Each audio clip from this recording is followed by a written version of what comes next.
আসসালামু আলাইকুম এভরিওয়ান।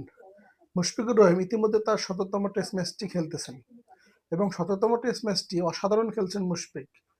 ১০০তম ম্যাচে মুশফিকুর রহিম ৯৯ রানে অপরাজিত রয়েছেন প্রথম ইনিংসে। বাংলাদেশ প্রথম দিনের খেলা শেষ করেন ২৯২ রানে ৪ উইকেট। মুশফিকুর রহিম ৯৯ রানে ব্যাট করছেন, প্রথম দিনের খেলা শেষ। আগামী দিনে দ্বিতীয় দিনে যদি মুশফিকুর রহিম আর একটি রান যোগ করতে পারেন তাহলে বিশ্বের ১৩তম ক্রিকেটার হিসেবে মুশফিকুর রহিম ১০০তম টেস্ট ম্যাচে ১০০ রান করার গৌরব অর্জন করবেন। এর আগে ৮৪ জন ক্রিকেটার ১০০তম টেস্ট ম্যাচ খেলেছেন। এর মধ্যে ১২ জন টেস্ট ক্রিকেটার ১০০তম ম্যাচে সেঞ্চুরির দেখা পেয়েছেন। মুশফিকুর রহিম যদি কালকে সেঞ্চুরির দেখাটা পেয়ে যান তাহলে বিশ্বের ১৩তম ক্রিকেটার হিসেবে তিনি ১০০তম ম্যাচে সেঞ্চুরির দেখা পাবেন। আমরা আশা করি এই সেঞ্চুরিটা মুশফিকুর রহিমের হবে এবং এই জিনিসটা বাংলাদেশ ক্রিকেটে স্মরণীয় হয়ে থাকবে।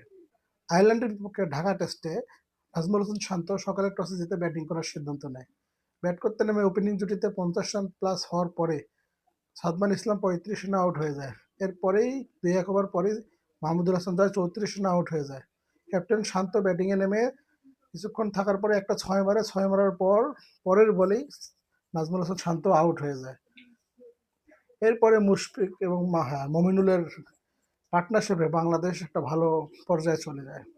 ১০০+ একটা পার্টনারশিপ তৈরি করে এই দুই সিনিয়র ক্রিকেটার বাংলাদেশ। এরপরে মমিনুল ৬৩ রানে আউট হয়ে যায়।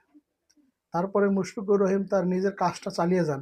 সাথে পান লিটন কুমার দাস। এই লিটন কুমার দাসের সাথে মুশফিকের অসংখ্য পার্টনারশিপ রয়েছেন টেস্ট ক্রিকেটে, ওয়ানডে ক্রিকেটে। বিশেষ করে টেস্ট ক্রিকেটে মুশফিকুর রহিমের সাথে লিটন কুমার দাসের পার্টনারশিপটা বন্ডিংটা ভালো হয় দুইজনের।